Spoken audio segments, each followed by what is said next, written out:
Hi, everybody. Welcome to this panel, Securing the Future of Industrial Control Systems. We're really glad you're here with us today. Our session features a panel of experts discussing the findings of our recently released Fortinet 2021 State of Operational Technology and Cybersecurity Report. Let's meet the panel.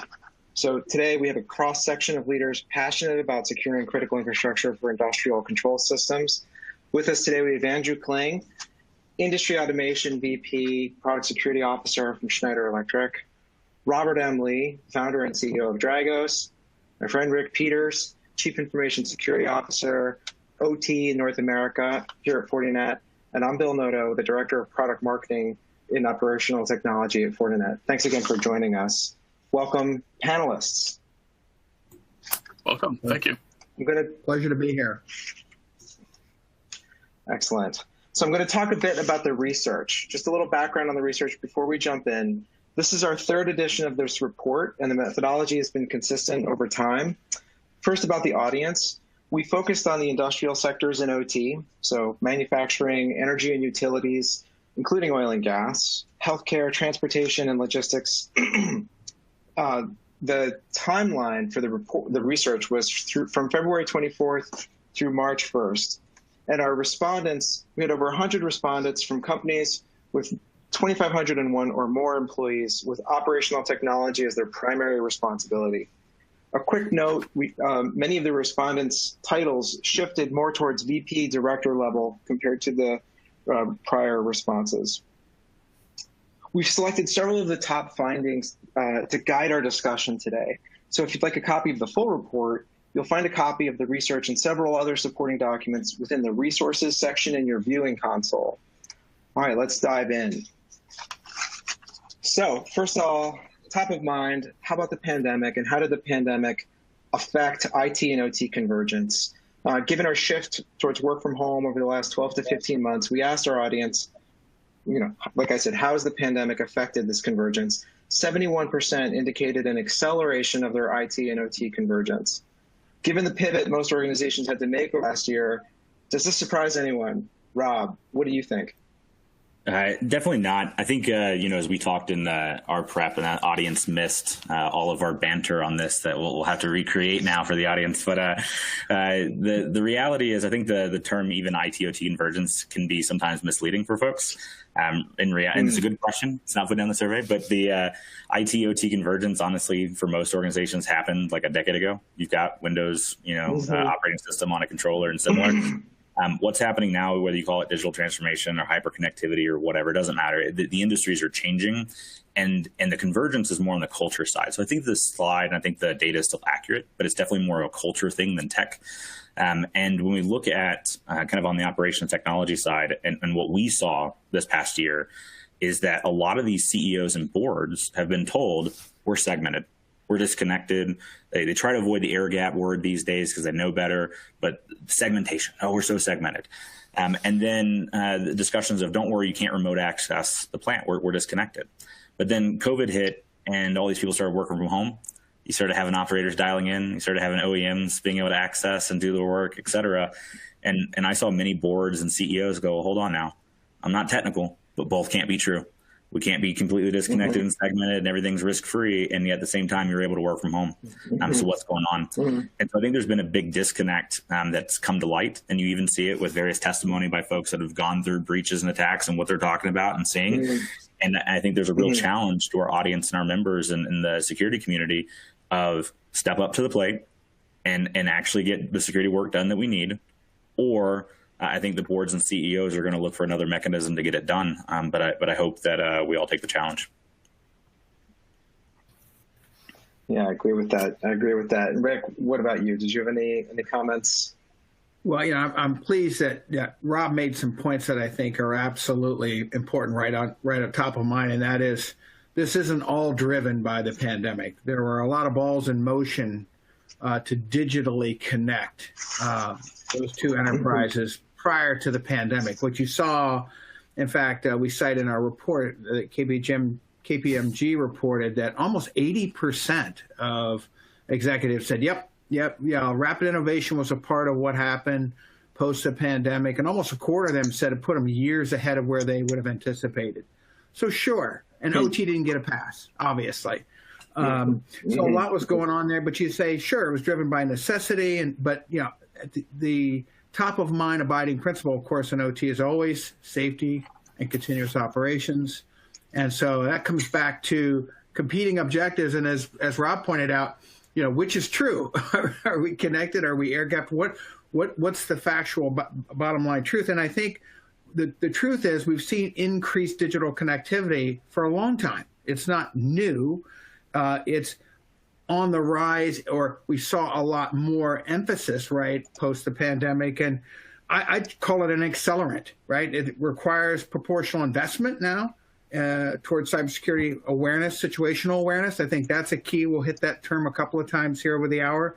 And being more proactive to defend the cyber physical. I think there's a lot of elements, right, that we're paying attention to over the last 6 quarters that maybe didn't get quite as much heightened attention. And of course, there are some things that happened event-wise over the last 6 months that certainly elevated that attention. Yes, 6 months, 1 month, indeed. I'm gonna jump into our next question. So I like this one. I think it's interestingly consistent over the past 3 years. OT leaders continue to see significant intrusions that affect the organization. Outages that affect productivity and revenue continue, and the risks to physical safety are rising. We asked our audience, how many intrusions did your organization experience in the past year? And 9 out of 10 OT organizations experienced at least one intrusion in the past year. 63% had 3 or more intrusions, which is similar to the results we saw in 2020. Andy, let's turn to you. How does this relate to Schneider Electric? How does Schneider, as an OEM, who's an equipment supplier to asset owners and also a manufacturer, how do you think about the nature of these consistent pattern of intrusions? Well, I think this very much relates back to the previous slide about creating access, and years ago, I worked with a former Schneider employee. He's retired now, Dr. Peter Martin. And Peter would talk about IT/OT convergence, the business driver behind it. It was really driven by the business's desire to see into operations, to have access, to have vision into the operations. And, traditionally we would have the green bar reports, green bar paper with all the printouts, and manufacturing supply would have their MRP reports and all the different reports. And their desire was to accelerate that from monthly, weekly reports down to as near real time as possible. They could see the output. They could see what was going on in operations. Here at Schneider, this evolution takes place just like it takes place with every other manufacturer out there in the world. And that IT/OT convergence drove us to really think about how we build protections into our own process. Yes, we eat our own dog food, meaning we use our own products in manufacturing. We use our own PLCs, our own technology. And so as a manufacturer, we have a responsibility to secure our manufacturing facilities using the products that we're developing elsewhere. So the conversation around remote access still applies here. So while we're talking about intrusions as part of the new normal, our job is to think about how we secure our own plants, at the same time how we're thinking about how we create products that are secure for access to help prevent those the term we use sometimes is beachhead attacks. Those products, those elements that are facing outwards that attackers might see and attack. That's where we put our focus. Great. And Rick, I think you might want to add a comment too. Let me just one thing I'll say. What is intriguing to me about the reporting that we do here is that we later will compare the behaviors of the folks who had no intrusions to the folks who had many intrusions. And I think that's a great place where we can draw some insights. Rick, how about you though? Before don't let me share on. Can you share a perspective too? So yeah, a couple of analogies. One, obviously, perfection is rare. And you're seeing that through the data, right? The number of systems, the percentage of systems that have been accessed, attacked, however you want to characterize it. And I love the fact that Andrew used that term access because, for my former life, access was everything.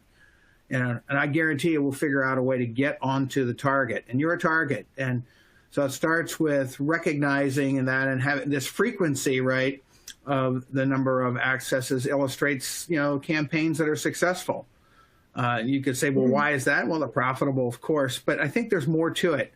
Certainly, there's been a lot of attention to supply chain of late. I think one of the characteristics that comes out is the dependence on these relationships, numbering in the dozens typically. So that's a lot to manage, not to mention the connectivity to sensors. And maybe we overuse that word connectivity, but it is about moving information, data from outside to inside the environment. And so we have to recognize that there's a digital value chain, right? And that chain is cross-cutting, from idea to delivery to the customer experience, all sorts of opportunities to disrupt the business. And we're certainly seeing that. And there's a dependence, right, on enabling that cyber physical enterprise to defend it. And I think that's an issue, and maybe we'll amplify that a bit here as we talk about situational awareness and understanding the behaviors that are going on that help to tip off and be able to defend against these kinds of things more proactively. Rick, there's not a day that goes by that I don't talk about supply chain. Yeah. So speaking of these different kinds of intrusions, we asked what types of intrusions were experienced, and notably phishing and insider breaches took on a significant jump as compared to prior years. Rob, I wanted to go back to you. What's your take on the risk to OT given the increase in phishing and insider breaches? Yeah, so I would say, I hope I'm not coming off as the critique every slide guy, but the thing that I'll note is I think we as a community have a big collection bias. And so where have a lot of the security efforts in industrial companies gone? They've gone into the enterprise. Where has there been a lot of focus in enterprise? Anti-malware and phishing protections. Therefore, when we see intrusions, what do we see? Phishing and malware. And it's working. Like a lot of those efforts are really good and you're getting feedback on them. But when we get called in to do incident response cases in OT and industrial environments, it's not these. Time and time again, it's the access points, the connectivity, it's the the remote accesses that integrators or maintenance folks or similar are using. It's whatever they can use. Not saying that phishing never comes up, but I just think we'll talk about this later, I think a little bit, but we have a big bias on what we're told to do as a community and where we look. And we even see that kind of in the form of that prevention bias where for a long time, we've tried really hard to keep the people outside the house.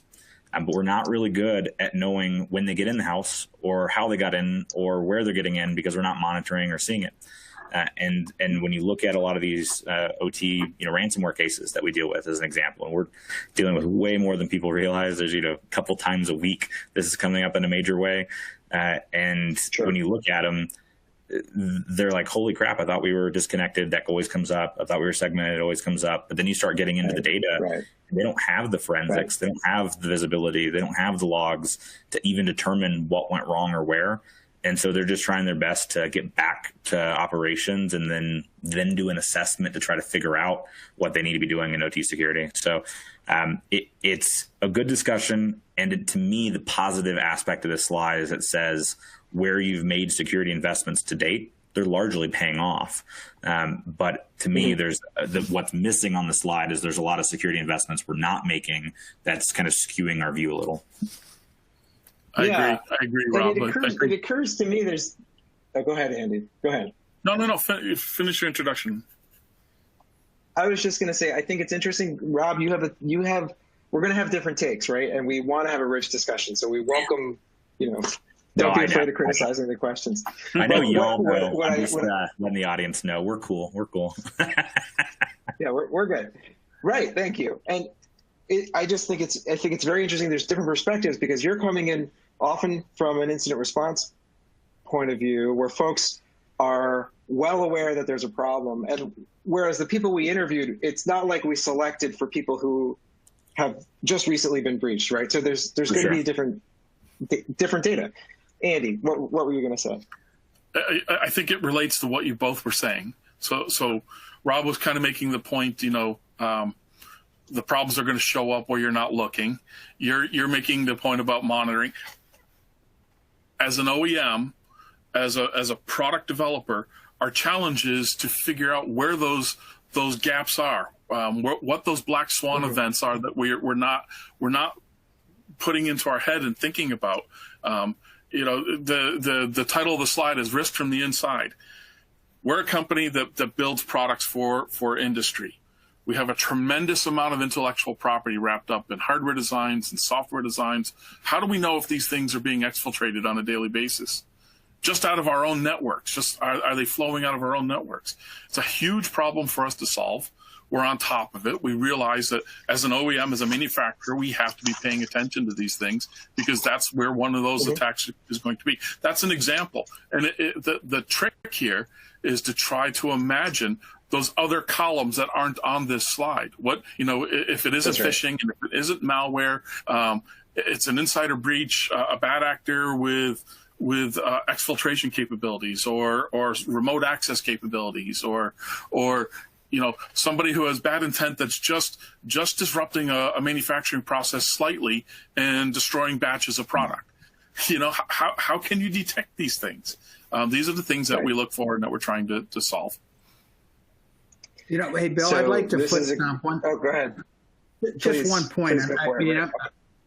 I'm in violent agreement with Andrew and Rob. I love the analogy Rob used about understanding what's going on inside your house, but I think it drives home one point. Campaigns today, cyber adversarial campaigns, bad actor campaigns, however you want to characterize them, they all take different ways, shapes, and forms, and often this thing we're worried about, the phishing attack or the extortion that comes about, maybe the last artifact you see. And all kinds of things have happened leading up to that event. And so you're almost captive to a campaign that's been going on for some time before you realize, the damage is done. The intelligence has been stolen, right? So whether it's driven by extortion or industrial espionage or even sabotage or some combination of those things, the reality is we have to understand behaviorally what's going on the inside, what's changing, and how do we engage. Absolutely. So apparently we're going to spend an hour on this slide. So I love that. And one of the things that stuck out to me in the Colonial testimony, right? So the CEO of Colonial Pipeline got up there and testified in front of the Senate following the ransomware breach. And Bloomberg covered the article, and not to be unfair to Bloomberg, but I thought Bloomberg highly over-focused on, did you know they had a password from a legacy VPN, and that's what led to this attack? And it's like, that's not what led to this. Okay, it's the last thing you saw, or okay, it was one thing, but there's always going to be something. It was, look at all the other things they did, and not to get into their business, but they called a top-tier incident response firm the day it happened. They contacted government and informed it the day it happened. They had backups. Nobody's talking about the fact that they actually had backups in their networks that they were restoring from when they were ready to get, all the things they did and all the things going on. But some elements of the community sometimes want to focus on, the password reuse or whatever. It's like that. Don't make it about the one thing. Talk about the whole view of what we're doing in security, and call it defense and depth, call it kill chain, call it whatever you want. Don't over-focus on the one thing. Right. Okay, I'm going to move us on to the next question just to make sure we get across as many of them as we can. The impact of a breach is top of mind, and I feel like impacts are what we want to focus on, right? So more specifically of late, given the news, the research points to a steady increase in the risks to physical safety, revenue, and compliance. This seems to point towards a need to move toward a zero trust model and away from a perimeter-based networking approach. Rick, is this consistent with what you expect and what you're hearing from the customers you speak to? So it is, but I think a couple of points real quick to make sure that we level set. I mean, edges are going to continue to expand, right? That the connectivity to enable sensors, even headless devices, just continue to grow. So with all that connectivity comes the need for earned trust. And I like that term, earned trust, because it extols that virtue of never trust, always verify. It's a great model, right, to start with. And you start to build and understand what it means to trust. And supply chain, as we've already talked about, was a great illustration of that, right? I'll find a way to get a payload out to a wide variety of targets and accomplish a grander mission or a grander campaign. We're talking about the enforcement of role-based access and really practicing the principle of least privilege. And if we think about that across all of our internal and external network communications, that's a good start, right? But it's not the end state. It's raising the stakes, right, to start to think about or think inside out, one, and accomplishing behavioral analytics at the speed of business. Because guess what? You can't predict human behavior. We know that. It's impossible. So, in fact, from my past, I'd spent 38 years in the IC, and guess what? We didn't perfect it there either. We always had human behavior as a problem that you had to wrestle with. So you're always working at ways to understand behaviorally what's going on. So I think that's a top of mind point that can't be foot stomped too hard. Rob, thanks, Rick. And Rob, did you want to share your response to cases, things you've been dealing with recently? Yeah. Obviously, you can't news, but I think this is fair about like operations that affect outages and similar in productivity and similar. Obviously, ransomware generally has some level of that. Again, you don't hear about it a ton publicly. A lot of these companies are able to try to be as resilient as they can be. So these are actually really good, and I like them. I'll say another thing that's kind of missing on the slide to me is the intellectual property piece. I think we always talk about safety and productivity, and that definitely matters, and it's appropriately prioritized. But all these companies have intellectual property, and what we're seeing from these adversaries that break in is a significant theft of that intellectual property. And it's not just like some recipe they're making. It's how did I integrate the systems? How did I build this physical process to be able to take cheap quality inputs and make higher quality outputs? And that's a massive set of knowledge and intellectual property that various state and criminal actors around the world love. So I think there's a lot going on there. I think that there's definitely impact that's taking place, but probably the one that concerns me the most is we as a community have done a lot of good things, and there's a lot of good efforts going on, but we're not great at root cause analysis when it comes to anything cyber inside of operations. So the whole concept of root cause analysis with engineering and operations, they're great at it. There's even specific engineering around it to be able to understand why something went wrong and recover it so we can be better off the next time. But there's a lot of impacts that take place that they wouldn't be able to determine if it was cyber or not to start with. So they might just rule it out as a maintenance event. And then when there they can't get the questions answered that they need. And that's just difficult. We had one incident response case recently where something happened and operations went down. And the reality was it wasn't cyber, but because their industrial automation environment has just become so complex in the last couple of years, the last decade, the engineers and operators who felt, I know how to do this and I know how to recover it and I know everything about the system, like the system had changed underneath them.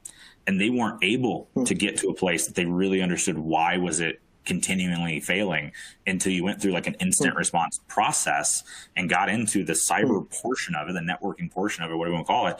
And then they were able to see that there was, trips and things that were taking place from a networking perspective. And they're like, oh, that's why. So I would just say we have a complex industrial environments these days. And sometimes having that visibility is going to get to cybersecurity benefits. But honestly, we just need to be better about root cause analysis, even just for operational value. I would agree. So go ahead, Andy. I was gonna agree. I mean, we've all seen cyber incidents that occur at an international scale that were failed to be recognized initially as cyber incidents. And we had the early indicators if we only had the focus, the ability to connect those dots and say, is cyber potentially a root cause here? Should we follow that thread down to its end? That root cause analysis is training that we put our customer care people through.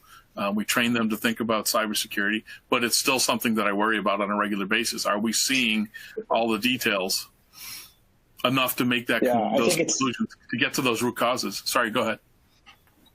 I was just going to say, and Rick, we often talk about just sort of like basic engineering proficiency and some of the risk analysis approach, like failure mode effects analysis, kind of looking at which systems matter. Rob, I've heard you say, focus on the 30% of your assets that are of the most value and make those really good rather than doing one control across everything that some of it's going to be lower value. A lot of insights. It's really interesting. Okay, I'm gonna keep us moving, but there's so much to talk about. There's a lot to talk about. So, okay, this one we had some hot takes during our app. I hope we have them now. A new question we asked in the 2021 survey sought to find out how organizations would characterize their own maturity with respect to their OT security posture. So level 0. No segmentation or visibility in place for OT. Level 1, visibility and segmentation are established. 2, access and profiling are established. 3, predictive behavior. 4, leveraging orchestration and automation. Right, 68% of our respondees rated their level of maturity at level 2 or 3. So access and profiling established or predictive behavior established. As a follow-on, we also asked, is the cybersecurity posture of OT included in the broader risk score that is shared with executive leadership and the board of directors? It's interesting to note that respondents felt confident in the level of their maturity, as shown in the chart on the left, but the inclusion of OT security in their broader risk score hasn't changed significantly. Rob, what are your thoughts? Liars! No. I'm really glad that you found the best 100 companies in the world. In the world. This, and I'm really glad that they responded to how amazing they're doing. Look, there's probably some of them out there doing it. And I work with a number of companies that would absolutely be in the level 3, level 4. I think it's interesting that level 1 is visibility and segmentation when I see them as so drastically different projects that maybe they're answering, yeah, we have segmentation, but okay, well, I got visibility at the firewall level, but not in like L3, L2, L1 or something. Anyways, I think there's a bias. Note to self. Maybe we separate those. I love it. So here's the reality. Obviously, the people that responded to this survey answered honestly, so more power to them. To all the people that did not answer the survey and are looking in, I would not make the assumption that this is the industry across the average. And I would say you should go take a strong look at yourself, because what we find in all these different cases is that that's maybe how people feel. And that might be the conversation. The VPs consistently are like, yeah, we rolled out segmentation. And then you get into the incident and the security people are like, oh, that was a pilot at 2 out of our 300 sites. And then it's just a disconnected business. So not to be too incendiary, but I would say I think the broader industry is probably much closer to 0 and 1. And it depends also industries. You know, electric power, if you're bulk electric system in the United States, you're going to be a heck of a lot further along than that just by regulatory compliance. If you're in other industries, maybe not so much. I completely agree there, Rob. I think that this ties back to some of those slides we were talking about earlier, those topics that we were discussing, where you may have antivirus, you may have firewalls at your perimeter, so you know how to look there, and you know that you have visibility there. But what about all the other aspects? What about the internal networks, the IO networks? Is somebody really looking in all these other places? And do you have confidence in the data that you're using to process and run your plant? So I'm going to pile on here, Bill. Clearly the intent of the adversary, right, is to gain access. And if everyone's doing as well as this chart suggests, my question is, why are we seeing exponential growth in data files lost? I mean, just that you're competing things going on here, and we know that data is the commodity of interest.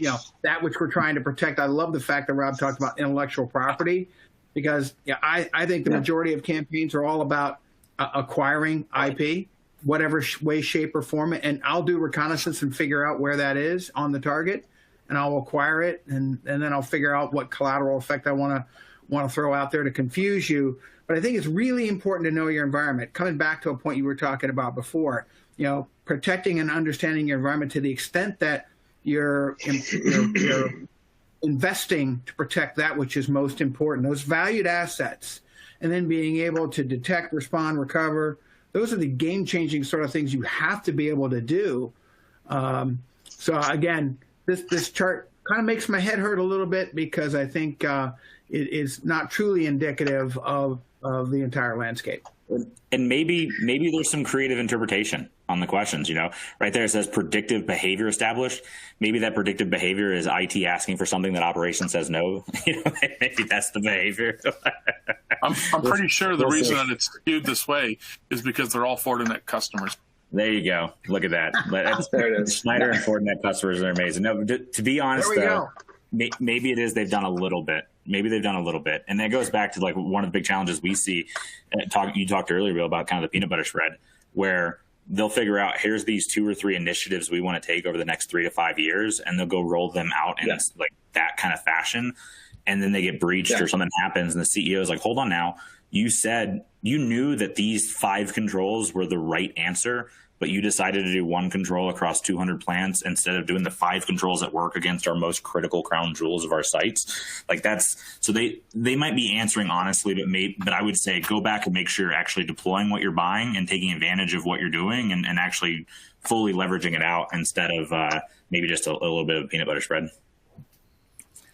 Hey, one piece of housekeeping that I just want to add, not directly related to the conversation, but for folks listening and watching the webinar, we're really glad you're here. Please look for that Q&A button and send us your questions while we're going. We're going to do Q&A at the end, but you're welcome to ask questions along the way as they come up for you. So please share your questions with us. And then back to the conversation we're having. I think the intellectual property conversation is really interesting because for a long time, coming from my OEM background, I was at GE for 12 years. And the senior leader there, when I started working at Cyber, said, what do we care if people know, how fast something is spinning or how hot something is? Like, that's not really, it's not like credit card information. It's not PII. But I think, what we're kind of surfacing today that's interesting, it's not just manufacturing that needs to be concerned with the loss of IP, because it's also how these systems are put together. It's how the systems are integrated. That's actually crown jewels information. Competitive information, designs, strategies going forward. This is all intellectual property that has value. I always find it super interesting when companies say they don't have intellectual property. Like, what are you in business for? What are you doing? What are you doing? Why are people paying you? Right. So, okay. Next question was around technology for protecting OT environments. We asked our audience, what features are most important in security solutions? Attack detection regained the importance it lost in 2020 to become the most important security solution again in 21 in our survey. Security analysis, monitoring, and assessment tools lost ground and was noted as significantly less important in 21 than it was in 20. It would seem that response and recovery are missing from the technology needed to protect OT environments. Andy, isn't the priority here out of order that we're seeing? Well, the response that I had pre-canned for this is this. If you think that your strategy is to patch your way into security, you're going to be sorely disappointed. That vulnerabilities, when they're found, frequently take quite a long time to go from identification of the vulnerability to a patch emerging. Now, as an OEM, I'm not making excuses here. I'm trying to convey reality. There's a popular vulnerability that's being discussed right now called bad ALEC. It has to do with some memory management at the operating system level in embedded devices. Could be very bad. Could lead to denial of service and a number of other types of problems. In many cases, we're going to have patches. Schneider Electric, are going to have patches pretty quickly. Trying to get them out as fast as possible. This is because we're lucky and we have the magic of project scheduling, having these products on their way towards a release, and we're able to include fixes there. And in other cases, it's going to take a while. The real goal here isn't to just think that your risk management strategy should be around patching. Your risk management strategy should be around managing the risk, whatever that means. And there are wonderful tool vendors out there and organizations that can advise you on how to bring down those risks. We have several of them represented here on this call today. There are policies that you can apply to your environment. There are all sorts of techniques you can follow that say, in the face of this vulnerability existing that has these types of consequences, how can I lower the risk? How can I manage that so that this vulnerability still might exist, but it's less accessible, or the consequences are reduced, or the likelihood of exploit is reduced? So really think about not just about patching, but about how your job is to manage that risk. Soapbox speech over. No, I want to jump in for you, because Schneider, as well as the other industrial OEMs, get beat up a lot on this, and I'd like to kind of on the record defend a little bit of product security is not industrial security. Like, the view of product security is in of itself many times very enterprise IT focused, where if I've got a remote executable vulnerability like an RCE in a Windows 10 system in my enterprise, that sucks. But if I've got a exploit in a Schneider PLC, it may not even be that relevant. And so I'm not saying don't care about vulnerabilities, but back to Andy's topic about the risk piece, there was one that came out and people were freaking out about it, like, oh my gosh, we got to patch this fast. It's a vulnerability on the engineer workstation that if you leverage this vulnerability, that you can get root remote access to make changes on the PLC. Like, what do you think an engineer workstation does? Like, its whole function is it has remote access to make changes on the PLC. That vulnerability is useless. It doesn't do anything that the system doesn't already do. And so I think a lot of reasons that people prioritize vulnerability so much is they get yelled at for it. If you look at the standards, regulations, best practices, whatever, when you see the discussions in Congress and elsewhere, it's how dare you not patch a vulnerability? You need a shower if you've got vulnerabilities in your environment. Like, what is that? And we kind of flavor people towards going and fixing vulnerabilities when, exactly like Andy said, you should be thinking more of what is the consequence here? What is the threat? What are we trying to solve for? What's the best way to solve for that? And a lot of times it's native functionality in the systems of systems and being able to monitor and understand that and reduce the impact of it. Exactly. Reduce impact, reduce likelihood.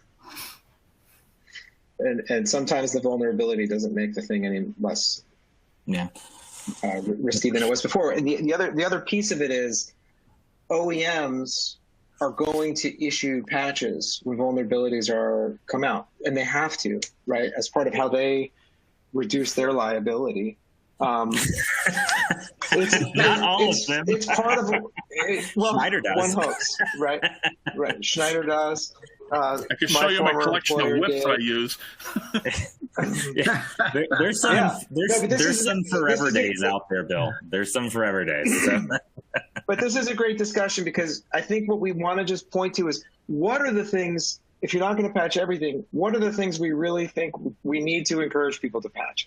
And I think it's the things on the outside for a start, right? So, any other additional comments that are worth sharing, bearing in mind time? Yeah, look, if you've got a historian bridging your IT and OT, if you've got a firewall that's your point of access, if you've got a remote access software, if you've got TeamViewer, if you've got, those things that help access what Rick was talking about earlier are the first things on that list that need to get patched. Those are your beachhead products. Yep. The exposed surfaces, essentially, right? Absolutely. Okay. Then once it's inside the house, then it's understand the systems of systems and make choices based on what you understand. Right.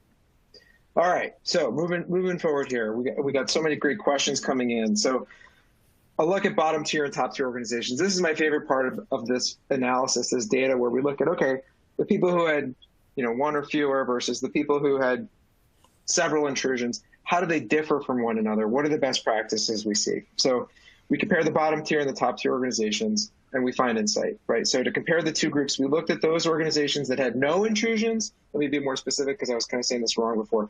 No intrusions versus those that had 10 or more. And we pivot on that, right? So we found that top tier organizations are more likely to use orchestration and automation and have security tracking and reporting in place, more likely to have centralized visibility in their SOC.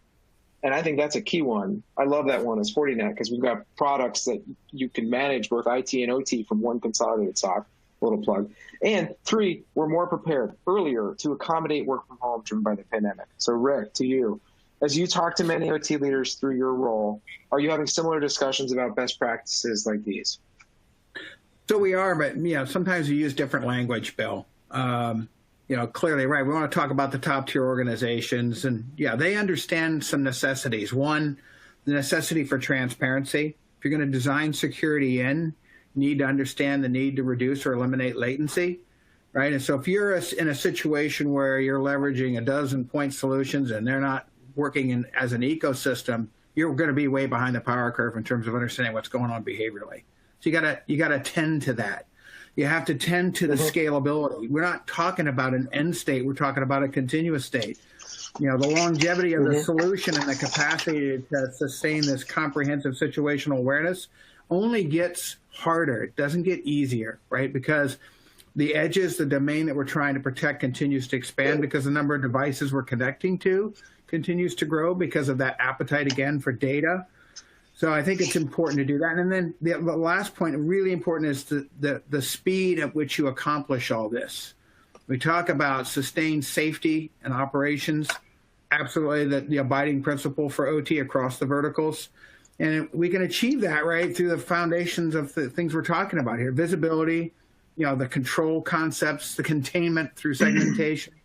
And even now getting into behavioral analysis and having that driven by actionable intelligence, I think is very, very important.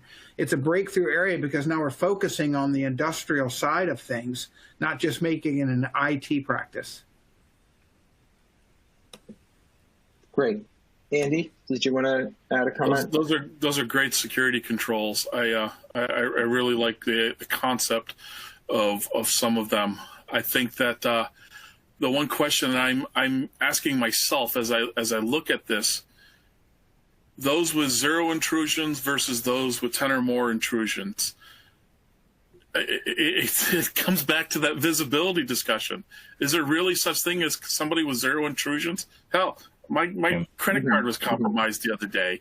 I end up with a bunch of charges that aren't mine. Something happened somewhere in my life. It was intruded. Yes, I have visibility into all of my finances. Yes, I monitor it on a regular basis and had triggers and alarms, and it still happened. I just have to ask: is it reality? Somebody thinks they've had 0 intrusions. That was my question at the beginning, Andy, when I looked at it. Are the top tier organizations the one that had 10 or more because they could actually see them? That's exactly what I thought, Rob. We have to flip it over. Okay, we'll think about that. So who's leading? Moving forward so we can get to awesome questions. Who's leading the OT security effort, right? And this isn't to say like which organizations are behaving better. It's like who's responsible for OT organizations in these different companies, right? And the responsibility for OT cybersecurity has evolved over the last several years, with responsibility indicating a move towards a CISO. Our research shows a number of titles and teams having responsibility. We also know that IT and OT networks continue to be integrated and perhaps makes the lines of responsibility a little bit blurry from an organizational perspective. So, Andy, how does Schneider look at who's responsible for OT cybersecurity, and what trends do you see? This is a great question. It hits very close to home for me. So, if you remember from the introductory slide, I am the product security officer. This means I have responsibility on how we imagine, build, and deliver products to market. Our CISO has responsibility for how we manufacture, how the business runs around creating these products. So we have an information security office and we have a product security office, and we intersect. There's not a day that goes by that I'm not meeting with them. Currently our CISO office has responsibilities for our R&D environments to ensure that our R&D environments are secure. They're the ones I mentioned earlier about exfiltration, intellectual property exfiltration. They're the ones driving the program around improving and ensuring that our intellectual property isn't leaking out the edges here. So our own threat intelligence organization is half product security, half CISO right now, and they join into a common effort here. So yes, we share these responsibilities. I see it evolving, not so much as I see responsibilities shifting back and forth. There is definitely a blurry line between between the two because we share a lot of responsibilities. Sometimes it just comes down to personality as much as some racy diagram somewhere describes where the responsibilities lie. And the evolution I see isn't so much the power shifting from one side or the other. The evolution is really both roles are expanding and there's more responsibilities and the consequences are being understood better. You know, the classic example, we had a black swan event here with COVID. That black swan event, was it imagined? Were we ready? I think we did a pretty good job here at Schneider Electric, like many companies out there did. It's due in large part to the fact that CISO and PSO organizations intersected to a common CSO function, common cybersecurity organization function. Yeah. Yep. Rob, how about you? What's your take here? I'll briefly echo what Andy said, and I'll say that from the board and CEO level, they're saying, I don't care, get it done. You guys figure it out. I don't need to debate who owns it, but somebody's got to own it, and we got to go. And what we're seeing more of is the CISO setting the strategy, but the plant managers and the operations side of the house still owning the risk of what's happening at their plants and their sites. And you better have it both. Like, even from our technology arm, when our technology gets deployed in from a security perspective, the CISO may want it, authorize it, buy it. If that plant manager and the operations staff don't agree, it's not going in. And so you better have both sides of that conversation involved, just like Andy was talking about. I do have a sense, it's an intuitive one, it's not, but just that there's more dialogue going on and more sides, both sides of that divide, if there even is a divide anymore, are understanding the realities on the other side in terms of operational constraints being sort of better understood in IT and best practices from IT being better understood in OT. To me, that's your top tier organizations is when the security side of the house and the operations side of the house agree on the problem and agree to work together to solve it. That makes the top tier. Never thought of us like that as a top tier, but that's how we behave. We truly work very well with each other. There's no arguing between IT and OT. You don't understand us, stay out of our game. Doesn't work that way here. Right. So I want to thank our awesome panel and have each of them offer a piece of advice before we move on to some audience Q&A. So I'll just load the slide up here. And then Andy, can you kick us off with A? Well, I've already preached this, but I will reinforce it here. Always understand your risks and the factors that make up those risks. Always understand what I know that it sounds a bit academic, understand the risk equation and how you affect it. But take the academics out of it. Understand that you can affect things. Small steps, large steps, assessments from good companies like Dragos, products from good companies like Fortinet. Leverage your partners and take on understanding these risks and managing the risks. Awesome. And Rob, our objective is always understand risks, identify those risks, and manage the risks.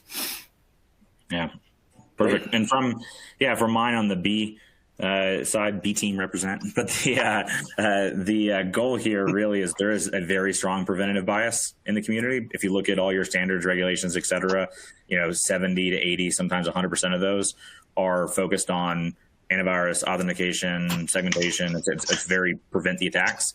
So we know that by our sometimes compliance-driven communities, it's heavy prevention. So start building a bias for why we need a detection, response, and recovery in those environments, because it's a very significant gap. And that's where we see like our technology customers today and going down that direction. And they're starting to find actually as they get that visibility deployed out, as they get detection deployed out, that a lot of the prevention things they did weren't applied across the board, or they atrophied very quickly over time. And so it's not just detection response only has the mechanism of value when there's an attack. It also has the mechanism of reinforcing the prevention controls you've already invested in. Thank you. And how about you, Rick, with C? So this very conversation illustrates the value and the importance of bringing together subject matter experts. from threat intelligence and understanding what's going on behaviorally, to control systems and the complexity of designing in security features that are repeatable. All important, right? Because we're talking about being able to do this again and again, but also aware that today there are national and global commitments, right, to increasing cybersecurity readiness. And what does that mean? I mean, you don't have to look beyond what's happening here with our current administration. We've got a 100-day plan out there right now that just had an RFI close. It's all about protecting U.S. electric system. Just one example, right? Looking at the cybersecurity risk for that component of OT. And then we've got another product out there, the Executive Order 14028, which is all about improving the nation's cybersecurity. And guess what? It amplifies the importance of partnership and sharing. There's a lot, the stakes are high. There's a lot going on. But I get excited, a little geeky even, about putting together and pulling together the best of breed and experts and figuring out how to solve these hard problems, because it is absolutely a team sport. Well, that's a great segue to our next slide, the value of a partner ecosystem. Rick, do you want to say anything in addition to that? Yeah, I did just a 30-second soundbite. The intrigue in me when I left the intelligence community 3.5 years ago was what's out there that's demonstrating how to succeed. And I got excited about what I saw Fortinet doing in this idea of cybersecurity through partnership, understanding that it goes beyond the patents and beyond the products to building a robust technology alliance. We've got this thing called a Fabric Ready Alliance that allows us to depend on, I really truly mean depend on Schneider Electric and Dragos to succeed in this space. It's a force multiplier in terms of delivering value and readiness. And, we're achieving levels of trust today. And I think that, the horizon is promising because we can accomplish much together. I like that phrase. Thank you, Rick. I do too. All right, and now this is great. We've got about 8 minutes left for the Q&A section. So I want to thank the attendees. We're overwhelmed with gratitude for the number of questions we have coming in. I also want to thank the people who are supporting the call. Besides the pretty faces you all see before you, we've got some really great support helping us prioritize these questions. So thank you, everybody on the support side. So we'll get to this first question. This comes from Aditya. Thank you for the question, Aditya. In terms of maturity, OT is years behind compared to technologies like IIoT and digital twin applications. Shouldn't industries first implement basic controls and then explore these future coming together technologies? So when we think about, IIoT, digital twin, digital transformation, all of this, should we first work on basic security controls before we do some of these other things? What does the panel think? So you got to remember that underneath all of this, there are business drivers that are driving these activities, that are driving these digital twins, that are driving these technologies into our businesses, and those businesses have force behind it. Those business needs have force behind them. Cybersecurity has to keep up with the evolution. Get out in front of it. Understand what's coming. Get out in front of it, and challenge it if it's going too fast. Great, awesome. That makes sense, and I think that's true. I think that the business drivers are competition, are your competitors are doing things that are lowering their costs and offering products at better prices, and how are you going to be able to do the same thing, among other things. Here's the next question from Eric, and this one's directed towards you, Rob. In a few words, can you define visibility with respect to OT networks? Yeah, great. It really depends. I know it's a cliched thing. It depends. When I talk about visibility, I do talk about network visibility and getting to like ICS communications, being able to have an inventory, a topology of how things are communicating, what's happening inside the protocols. That is where I intend the conversation. However, visibility can be a lot of things. And what I would tell you is it really depends on what your requirements are in terms of how you're trying to manage your risk. Like Andy was talking about earlier, what are you trying to solve for? I wrote a paper called Collection Management Frameworks. So if you just go out there and Google for a collection management framework, it'll talk about what is the visibility you're trying to get for different types of requirements and like how do you actually build that. Because too often we'll have a security folks or incident responders or ops or somebody say, oh, I've got visibility, but their logging, their data, their visibility is misaligned with what they're trying to solve. It's a classic example of an analyst taking an indicator of compromise, throwing it through a SIEM and going, yeah, we're good. When the real question is, did you ever have the data in the first place to validate or invalidate the question you just asked of your technology? But by and large, when I want people to get visibility, it's the inventory topology network layer, because that's most useful, in my opinion, for the systems of systems security stuff that we're talking about. Yeah, it's sort of like you have to start understanding what you have, right? Okay, great. Thanks, Rob. All right, next question's coming in from Roberto. Thanks for the question, Roberto. This is for all of the panelists, and great conversation. Thank you. Do you see more collaboration happening between OT vendors, for example, Schneider, ABB, Honeywell, Rockwell, et cetera, and OT security solution providers and incident responders? I'm still seeing big gaps and siloed work. I actually kind of want to answer this question too, but I'll turn it over. Andy, go for it. You got it. We got it. I mean, it's built into my strategy for this year is to work with our partners better. It comes back to that risk thing that I keep talking about. I can't get patches out fast enough. I have to work with our partners to be able to help mitigate those risks faster. Our customers should be able to answer known risks in days, not months or quarters. You know, I get goosebumps listening to Andy talk. It is that there's a timeline out there, and whether you characterize it or not, the reality is we need to be able to understand behaviorally what's going on inside our environment. And the only way we can accomplish that is to have it designed in inherently, you know, and that's a journey. It's not happening overnight. We understand the need to work together. And you don't achieve an end state with this. So now we're not going to, you know, foot stomp this at the end of the year and say, wow, we've done a great job. We can move on to the next problem. This is a continuous challenge. And it's kind of what fired me up when I sought or agreed to join Fortinet's OT initiative 3.5 years ago. You know, we are constantly evolving the solution space, constantly evolving what it means to partner and what it means to build the trust with our partners and with those end customers that we're delivering the ecosystem solution for, because that's what it's all about. At the end of the day, it's about raising the bar, everyone. We're delivering these services and these capabilities that citizens around the globe depend on every day. And so, you know, there's a need for that bar to be set high because we have a high responsibility. Yeah, and I'll just say from my organization, or from Fortinet, for product marketing, we have, I can think of at least 4 individuals purely whose job it is to find automation vendors and sort of develop partnerships further with them.